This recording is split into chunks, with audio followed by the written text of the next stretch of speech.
दोस्तों, आज पेश है पत्थर की चील, सुपर थीप रुस्तम। ये कवर चित्र है दोस्तों।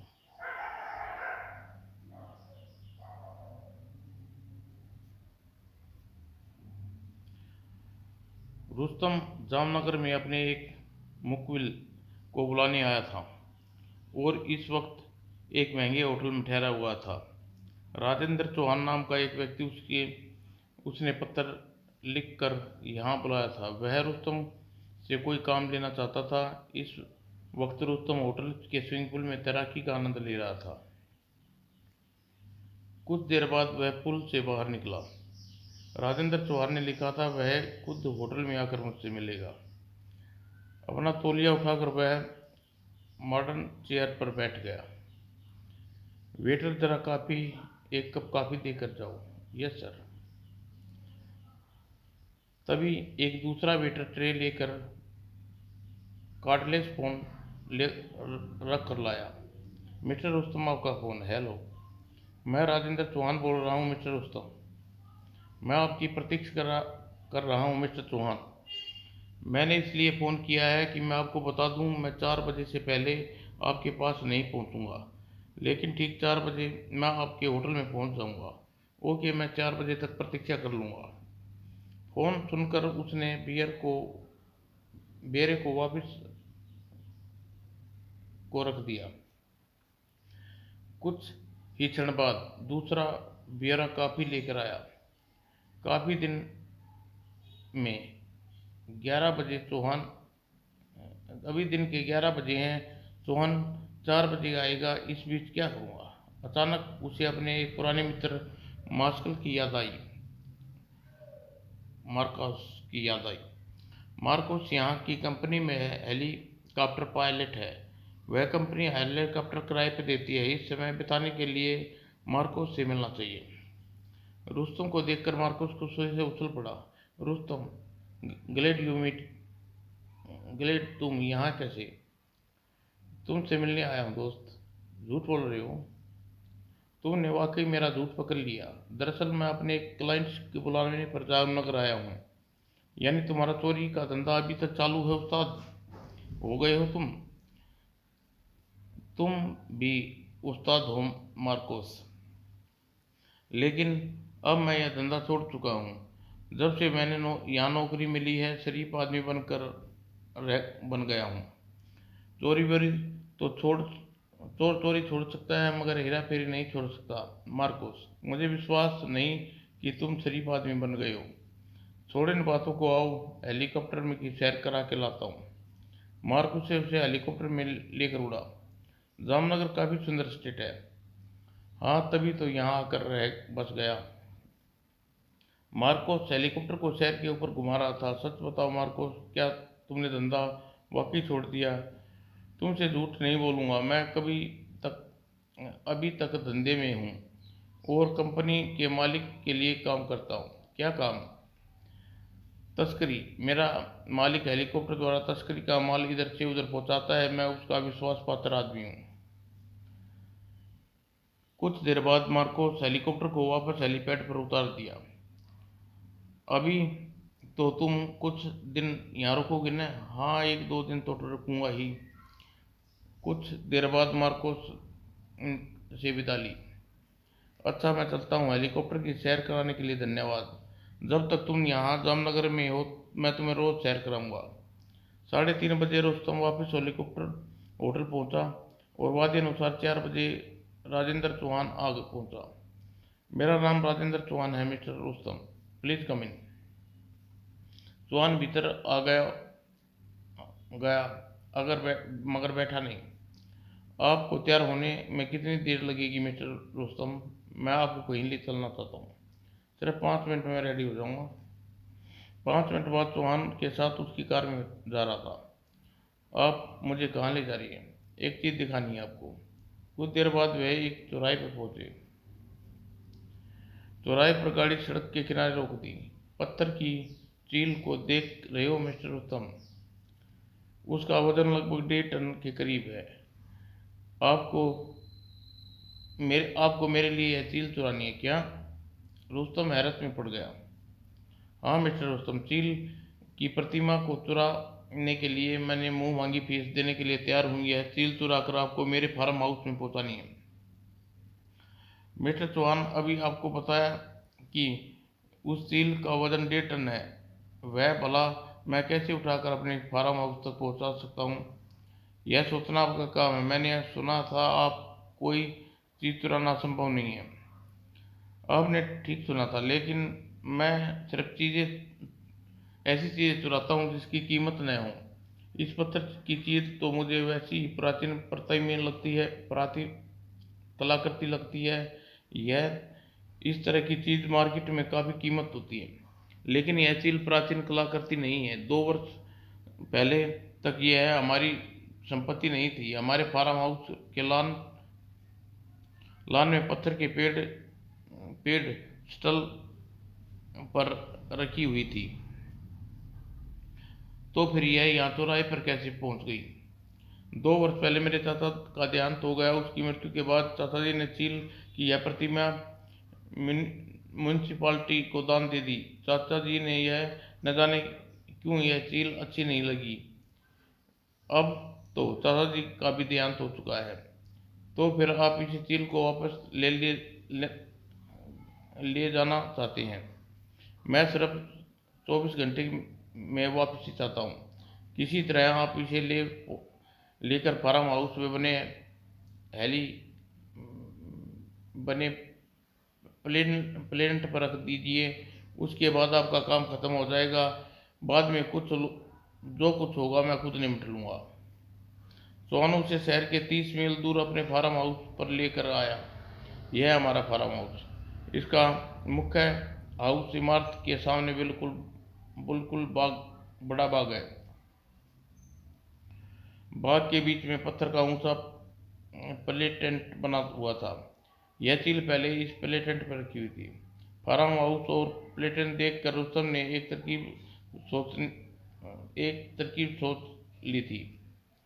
ठीक है मिस्टर चौहान, मैं उस चील को चुराने के लिए तैयार हूँ, लेकिन इस काम में समय लगेगा और मुझे कुछ तैयारी करनी होगी। ठीक है, मैं आपको 1 सप्ताह का समय देता हूँ।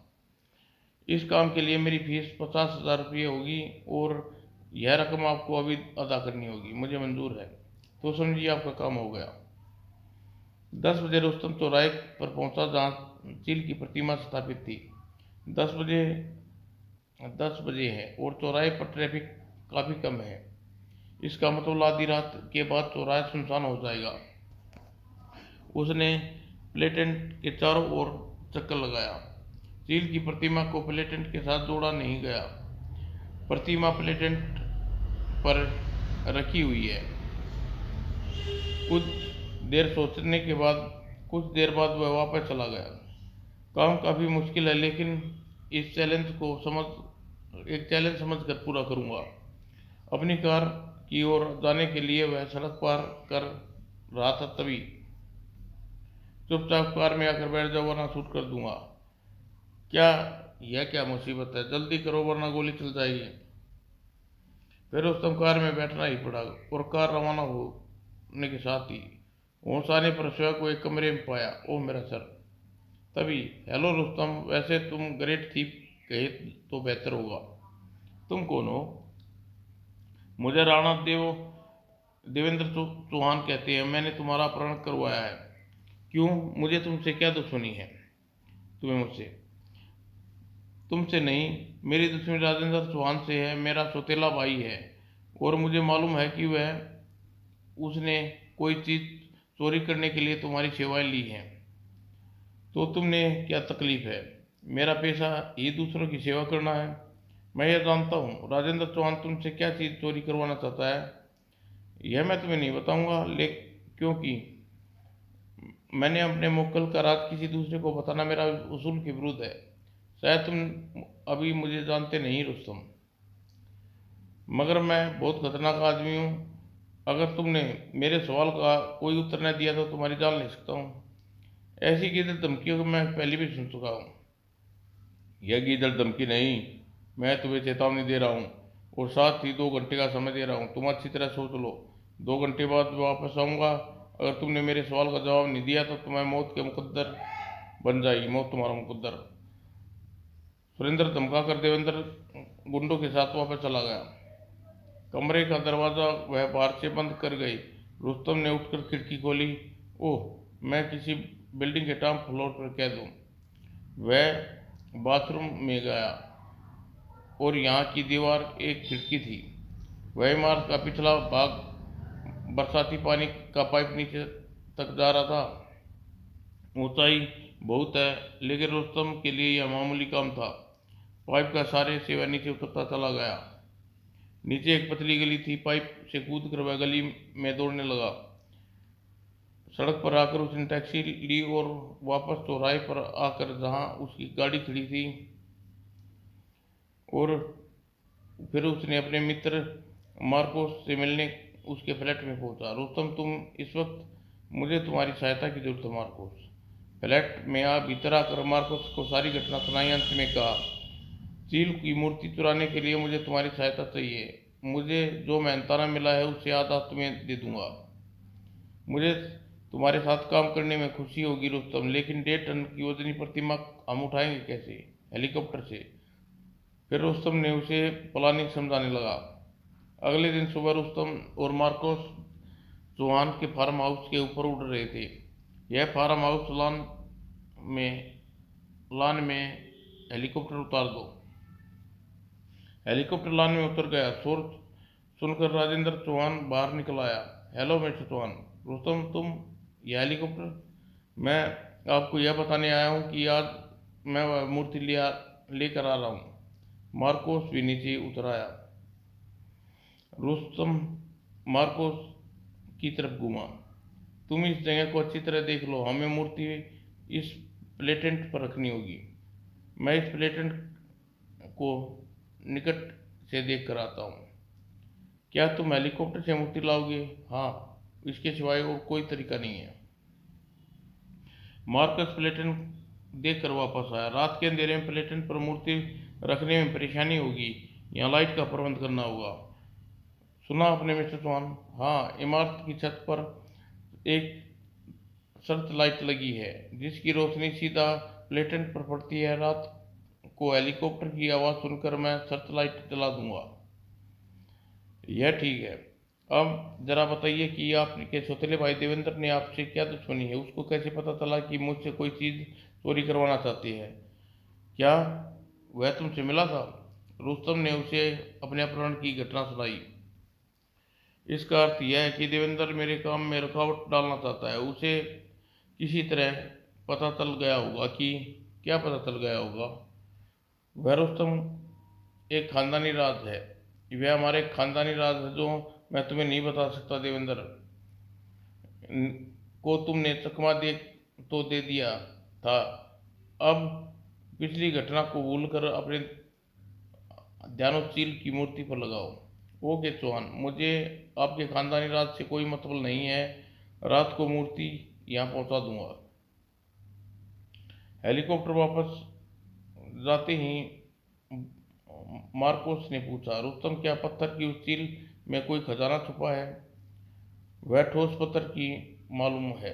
उसे भीतर खजाना तो हो ही नहीं सकता, लेकिन हाँ, उसमें कुछ विशेषताएं जरूर है जो चौहान उसे चोरी कराना चाहता है और उसका सौतेला भाई उसके पीछा लगा हुआ है। मूर्ति वहाँ से उठाते समय मुझे उस कैमरे का ध्यान रखना होगा जो पुलिस ने चौक पर एक ऊंचे खंभे पर लगा रखा है। उस कैमरे द्वारा पुलिस कंट्रोल रूम में से चौक पर नजर रखी जाती है। उसी रात 12 बजे के बाद रुस्तम चौक के निकट इमारत की ओट में खड़ा था। ट्रैफिक चलना बिल्कुल बंद हो गया है और चील की प्रतिमा से दाईं तरफ सड़क के किनारे पर खंभा था जिस पर पुलिस डिपार्टमेंट ने कैमरा लगा था। कुछ ही क्षण बाद फिजा में हेलीकॉप्टर के इंजन की आवाज़ गूंजा। मार्कोस हेलीकॉप्टर लेकर पहुंच गया है। रुस्तम ने अपनी जेब से छोटा सा रेडियो ट्रांसमीटर निकाला। हेलो मार्कोस, क्या तुम मेरी आवाज़ सुन रहे हो? हाँ सुनो मार्कोस, ठीक 5 मिनट बाद तुम हेलीकॉप्टर नीचे ले आना। ठीक मूर्ति के सिर पर। और ट्रांसमीटर जेब में रखकर रुस्तम बांस उठाया और उसे साथ लेकर आया था। और फिर फौलादी तार से बंधे हुए 2 कांटे नीचे लटक गए। रुस्तम पेटेंट पर चढ़कर कांटे पकड़ लिए। फिर उन्हें कांटे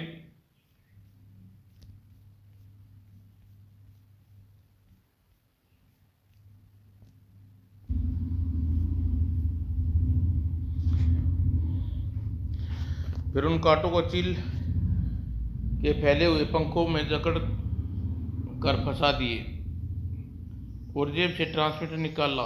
मार्कोस, धीरे धीरे उठाओ। 1.5 टन वजनी प्रतिमा अचानक अपनी जगह से हिली। फिर एक तरफ टेढ़ी हुई। संभल कर मार्कोस, बिल्कुल सीधा उठाओ।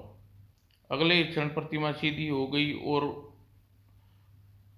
ऊपर उठती चली गई।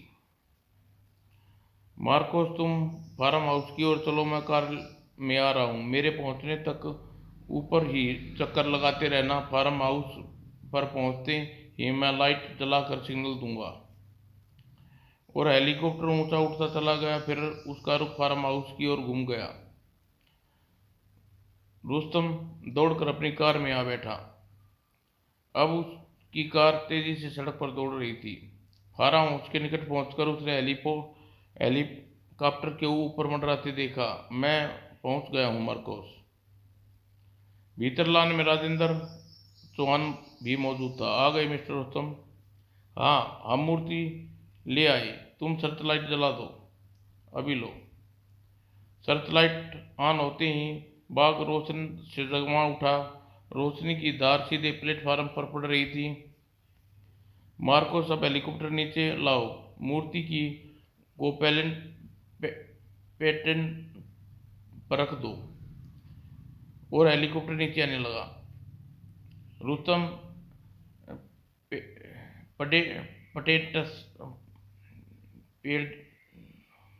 पेटेंट्स पर रखी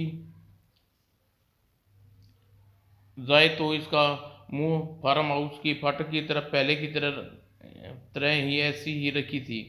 और उसने लकड़ी की सीढ़ी उठाकर पेटेंट के साथ लगा दी और फिर सीधी चढ़कर प्रतिमा को ठीक ढंग पर रखने में मदद करने लगा।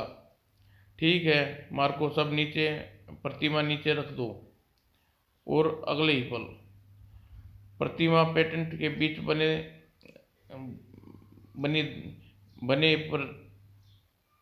बने खांचे पर फिट हो गई।